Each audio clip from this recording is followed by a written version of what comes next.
pessoal, sejam bem-vindos à nossa última aula de razão, proporção e porcentagem.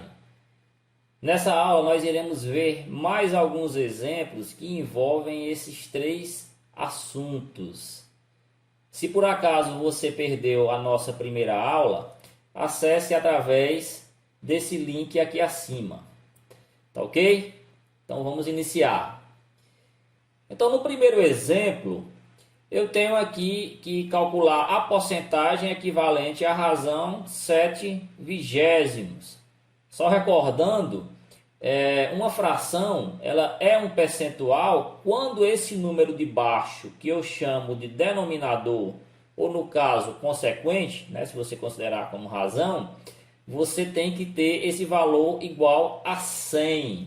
Tá? Então eu vou ter que transformar essa fração aqui em outra fração equivalente que tenha denominador 100.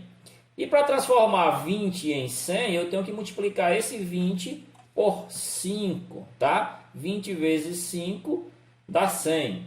Só que eu não posso fazer esse cálculo apenas aqui na parte de baixo. Se eu fizesse isso, eu estaria alterando o valor da minha fração ou da minha razão. Então, tudo que eu fizer no denominador, tudo que eu fizer aqui no consequente, eu tenho que fazer no numerador, certo? Ou no antecedente, como queiram chamar. Então, nesse caso, se eu estou multiplicando o 20 por 5, eu tenho que multiplicar também o 7 por 5. Só assim eu vou garantir que a fração tenha o mesmo valor no final. Tá? Então, eu calculo aqui, eu vou ficar aqui 7 vezes 5, 35. E 20 vezes 5 dá 100. Ou seja, 7/20 equivale a 35%. Simples, né, pessoal? E vamos aqui para o próximo exemplo. Diz o seguinte: Márcia fez uma torta de morango para receber suas amigas em sua casa. Depois de um tempo em torno da mesa, comendo e conversando, elas perceberam que haviam consumido 75% dessa torta. A parte dessa torta que foi consumida por Márcia e suas amigas, em relação à torta como um todo, pode ser representada pela fração.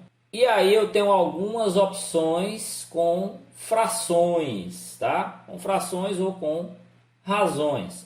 E eu tenho que especificar qual dessas frações representa 75%. Então, esse exemplo aqui é justamente o contrário do anterior. No anterior, eu tinha uma fração e converti para percentual. E nesse, eu tenho um percentual e quero converter para fração. Então, vamos lá, pessoal. 75%, se eu representar através de uma fração, ele vai ficar 75 sobre 100, isso a gente já viu na aula 1, né? E aí, se vocês observarem, 75 sobre 100 eu não tenho aqui nas minhas opções. Por que isso? Está errado? Não, mas é a questão de eu ter que simplificar esse valor até chegar numa forma de fração irredutível, né? Que é aquela fração mais simples possível. Então, para isso, eu tenho que procurar valores que dividam o 75 e o 100 ao mesmo tempo. Observando aqui que o 75 termina com 5 e o 100 termina com 0, eu posso dizer que ambos são divisíveis por 5. Né? Então, 75 por 5 dá um 15 e o 100 por 5 dá 20. Mais uma vez, eu tenho dois valores terminados por 5 e por 0. Então, posso mais uma vez dividir todo mundo por 5. 15 por 5 vai dar 3 e 20 por 5 vai dar 4. Então, determinei que 75% equivale a 3 quartos. Não é isso que é a resposta aqui da letra E. Só um detalhe aqui, se você quisesse, já nesse ponto, simplificar o 75 e o 100 diretamente por 25, que seria a multiplicação desses dois valores, 5 vezes 5, você também já encontraria direto o valor 3 quartos. Então, isso vai dar percepção de cada um. Próximo exemplo. Determine a área a ser desmatada de uma região de 150 km² de floresta amazônica, considerando que os órgãos de defesa do meio ambiente permitiram derrubar somente 6% da região citada. Tá? Então aqui é um exemplo onde eu tenho que utilizar proporção para calcular um valor numérico. Porque eu tenho um valor numérico que representa o total, no caso aqui o total de uma área, que são 150 km², e tem um valor que representa uma parte percentual dessa área, tá? Que no caso aqui seriam 6%. Então, sempre que eu tiver um exemplo onde são fornecidos dados para calcular um valor numérico ou um percentual, eu vou usar a proporção que correlaciona percentual e valor numérico. Nesse caso aqui, o valor numérico representa área. Então, vamos lá. 6 sobre 100 equivale à parte percentual, não é isso? Que 6% eu posso representar através de 6 sobre 100, né? É a razão equivalente a esse percentual.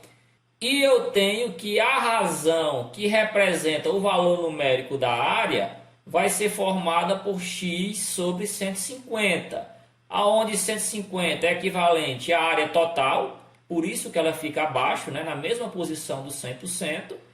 E aqui em cima eu tenho um x que representa justamente a parte da área que pode ser desmatada, que vai ser equivalente ao 6%.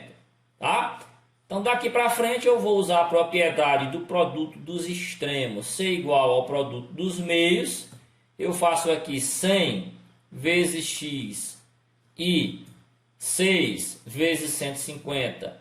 Esses dois produtos são iguais.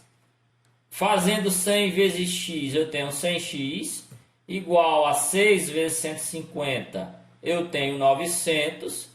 Esse 100 que está multiplicando, ele passa dividindo. Posso simplesmente cortar os dois zeros em cima e embaixo. E aí eu vou ter x igual a 9 sobre 1. Ou simplesmente que x é igual a 9 quilômetros quadrados. Isso quer me dizer o que, pessoal? Que 6% de 150 quilômetros quadrados equivale a 9 quilômetros quadrados. Essa é a área que pode ser desmatada aqui da floresta amazônica. E o próximo exemplo diz o seguinte: de uma turma do ensino médio, 12 estudantes gostam de futebol, o que equivale a 40% do total. Quantos estudantes possui essa turma? Então vamos lá, vamos montar mais uma vez uma proporção, né? Na primeira razão eu vou colocar aqui 40 sobre 100, que é a representação de 40% na forma de fração ou razão, tá? Eu tenho aqui o meu percentual. E aqui do outro lado eu vou representar também com uma razão o número de estudantes. Sobre esse número de estudantes, pessoal, me foi fornecido aqui, no caso, a parte, né? Que são os 12 estudantes que gostam de futebol. Falta eu saber qual é o valor total. Por isso que o x vem agora na parte de baixo, pessoal. Ó, o x ele é equivalente, nesse exemplo aqui, ao número total de alunos. E o total, aqui na minha primeira razão, está representado pelo 100, né? O 100%, que está na parte de baixo. Se na primeira razão o total está na parte de baixo, na segunda esse total também tem que estar na parte de baixo. Tá? Então por isso que houve uma inversão, né? No exemplo passado o x era aqui em cima, porque o x estava representando apenas a parte. Agora, como o x representa o total, ele vem aqui na parte de baixo, que é o meu consequente, né? Se você considerar isso como uma razão, né? Ou o denominador se chamar isso de fração. O processo de responder é idêntico ao anterior, né? Agora eu vou fazer o produto dos extremos, 40x, igual ao produto dos meios, que é 100 vezes 12, né? 40 vezes x dá 40x, 100 vezes 12 dá 1.200. O 40 que está multiplicando passa dividindo, então vai ficar 1.200 dividido por 40. Posso cortar um zero para facilitar meus cálculos. E para finalizar, 120 dividido por 4, eu vou ficar com 30 estudantes. Certo, pessoal? Então esses eram os exemplos que eu tinha para hoje. Espero que vocês tenham gostado da nossa aula e até a próxima.